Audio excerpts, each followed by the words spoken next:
এবারের ঈদটা আরো বেশি আনন্দের অভিনেত্রী তারিন জাহানের কাছে, কারণ তার অভিনীত কলকাতার প্রথম ছবি 50 দিনের গণ্ডি পেরোতে চলেছে এবং সঙ্গে একটা সুখবরও আছে। শুরুতেই ঈদ মোবারক। ঈদ মোবারক। কেমন আছো তুমি? খুব ভালো আছি, কারণ to আপনাকে see you. দেখে আরো বেশি ভালো হয়ে গেলাম। কিভাবে কাটালেন ঈদ? ঈদ যদিও আমি সোশ্যাল মিডিয়ায় দেখেছি ছবি। হ্যাঁ, ঈদ আসলে যেটা হয় সব সময় আমাদের কোরবানিটা তো তুমি জানোই যে আমাদের 3 দিন ব্যাপী কোরবানি হয়। তো প্রথম দিনই আমাদের কোরবানি হয়ে গেছে। যেটা হয়, আমি সব সময় আসলে ঈদের দিন কোথাও যাই না, কারণ বছরের সারা বছরই এত বেশি কাজে ব্যস্ততা থাকতে হয়। তো ঈদের দিন বাড়িতেই থাকি এবং ঈদের রান্নাটা আমি নিজে করি, কারণ আমার বাড়িতে সব গেস্টরা আসেন, আমার পরিবারের সদস্যরা আসেন। তো তাদেরকে নিয়ে আসলে ঈদটা কাটানো হয়, ওদিন কোথাও যাওয়া হয় না। আর যেহেতু এবার থার্ড ঈদেই আমি চলে এসেছি খুব শর্ট টাইমের মধ্যে, সো যার কারণে ওরকম কোথাও ঘুরতে যাওয়া হয়নি। আমাদের দেশেও অনেক ছবি রিলিজ হয়েছে বাংলাদেশে। তুফান আছে, তারপর আরো অনেক ভালো ভালো ছবি আছে। সো আমি ফেরত গিয়ে ছবিগুলো দেখবো, সেটা প্ল্যানিং এ আছে। নগদের কাছে সব গ্রাহকই প্রিয়, তাই তো সারা দেশে ক্যাশ আউট চার্জ সবচেয়ে কম। তবে আমি যেই ছবি দেখলাম সোশ্যাল মিডিয়ায়, পরিবারের সদস্যদের সঙ্গে পোশাক কোঅর্ডিনেট করে পরা, এটা দারুণ লেগেছে। আসলে এটা এটা একদমই প্রি প্ল্যান না, একদমই হয়েছে কি, আমি আমার বোন আর আমি একই রকম জামা ড্রেস এখান থেকে নিয়ে গেছিলাম। তো নিয়ে যাওয়ার পর আমি কিন্তু ওকে বলিনি কি পরবো। ও যখন বাড়িতে ঢুকেছে আমি কিন্তু আসলেই খেয়াল করিনি যে আমি যা জামা পরা ও তাই পরা। ও হঠাৎ করে চিৎকার দিয়ে উঠেছে, আমি তো ম্যাচিং হয়ে গেলাম। তো আমি হঠাৎ করে তাকিয়ে দেখি যে আমার মায়ের কালারও সেম, কাছাকাছি। তো এটা আসলে কাকতালীয় ভাবে হয়েছে, কোনো প্ল্যান করে হয়নি। মানে আমিও জানি না ও কি পরবে, ও জানে না আমি কি পরবো, বাট হয়ে গেছে মনের মিল। এবং ঈদের মানে মজাটা, আনন্দটা আরো বেশি বাড়িয়ে দিয়েছে বোধহয় এটা আমাদের গল্প 50 দিনের গণ্ডি পেরোতে যাওয়া। আসলেই তাই, আসলেই তাই।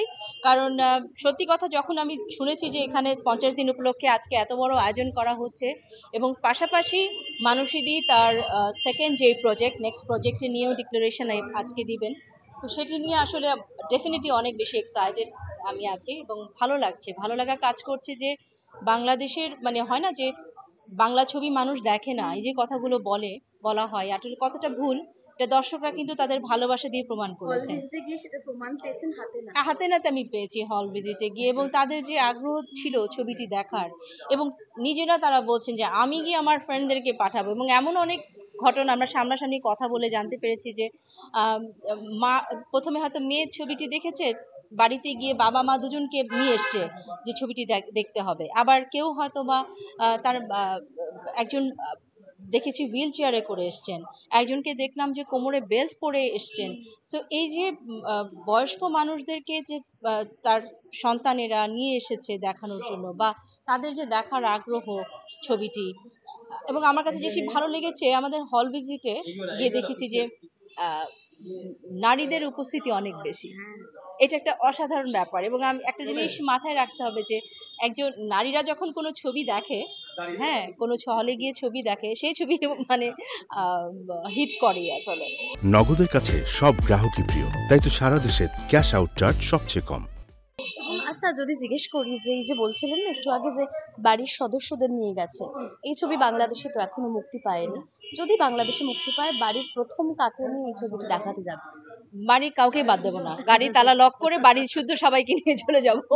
শুধু বাড়ির বোন না, আমার আশেপাশে ফ্রেন্ড সার্কেল যারা আছে, এবং আমি পুরো মানে সবাইকেই নিয়ে যাব। ইনফ্যাক্ট আমাকে বলতেও হবে না, কারণ আসলে যে আগ্রহটা হয়েছে সবার, যখনই জানতে পারবে যে ছবিটি রিলিজ হবে সবাই এমনিই যাবে গিয়ে দেখতে। কলকাতায় প্রথম ছবি 10 দিন, মানে এক সপ্তাহ থেকে 25 দিন, তারপর 50 দিন, এখন আমরা চাইছি আরো অনেক দিন পেরোক ছবিটি। কি অর্গানিক রিয়াকশন পেয়েছেন হল ঘুরে, তো এটা কতটা বড় প্রাপ্তি? প্রাপ্তি এটাই, আসলে আনন্দটা এটাই। সব কষ্টগুলো আসলে সার্থক হয়ে যায় যখন দর্শক সেটাকে সাদরে গ্রহণ করে। তো এই ভালো লাগাটুকু আমার জন্য তো আরো বেশি, একটু প্রাপ্তিটা বেশি ভালো লাগার, কারণ হচ্ছে এটি আমার প্রথম ছবি এপার বাংলায়। এবং ইতিমধ্যে দুই বাংলা আরেকটি খবরও ছড়িয়ে গেছে যে মানসী তার দ্বিতীয় ছবি তৈরির পথে, এবং সেই ছবিতেও গুরুত্বপূর্ণ এক চরিত্রে আপনাকে কাস্ট করতে চলেছে। শুনে এটা আমিও শুনেছি। এটা আমিও শুনেছি, ডিক্লারেশন হয়নি তো জন্য কিছু বলতে পারছি না। আর যতদূর জানি সম্পর্কের গল্প, একটি বাড়িকে কেন্দ্র করে কয়েকটি জীবন এবং সম্পর্কের গল্প, এরকম একটা বিষয়বস্তু এই সময়ে দাঁড়িয়ে আসাটা কতটা জরুরি বলে মনে হয়? কারণ এখন কিন্তু সমস্ত পরিবার কিন্তু নিউট্রাল হয়ে যাচ্ছে। দেখো একটা সময় কিন্তু মানুষ জয়েন্ট ফ্যামিলি বেশি ছিল।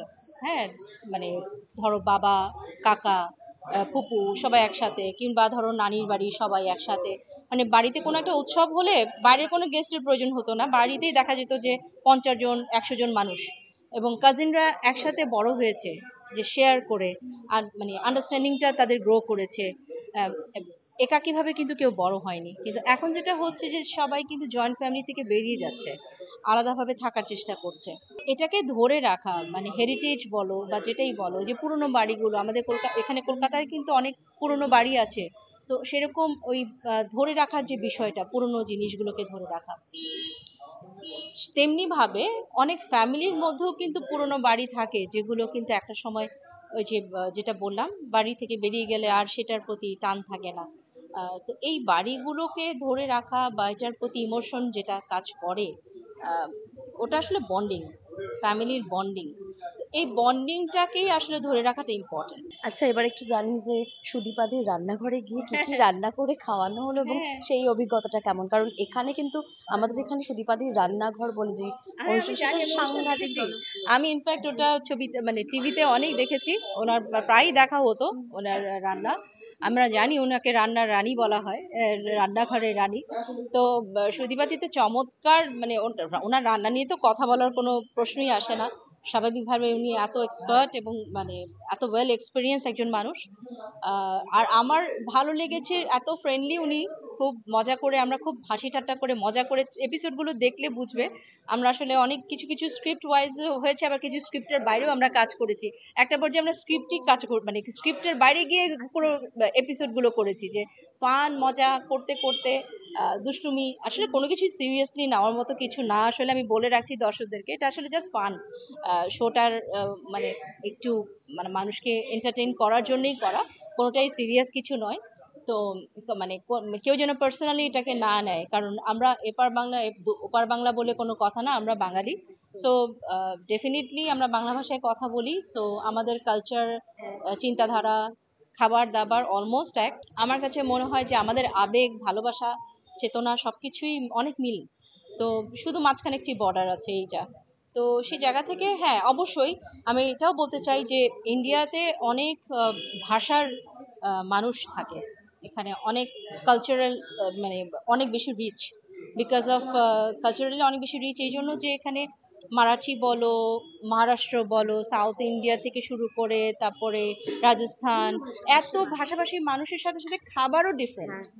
সো যার কারণে এখানে অনেক ধরনের ভ্যারাইটিস খাবার আছে। হ্যাঁ, আর আমাদের ওখানে হচ্ছে জেলা ভিত্তিক, যেমন ধরো নোয়াখালীর এক ধরনের রান্না, সিলেটের এক ধরনের রান্না, চিটাগাংয়ের এক ধরনের রান্না, বগুড়া, বরিশাল, রাজশাহী, খুলনা, ইভেন পুরান ঢাকা, আমাদের ঢাকাইয়া রান্না যেটাকে বলে, তো মানে অসম্ভব ফেমাস। সবকিছু মিলিয়ে আমাদের কিন্তু হয়তো ভাষাটা মানে বাংলা, কিন্তু আমাদের আঞ্চলিক ভাষাটা কিন্তু আবার ডিফারেন্ট।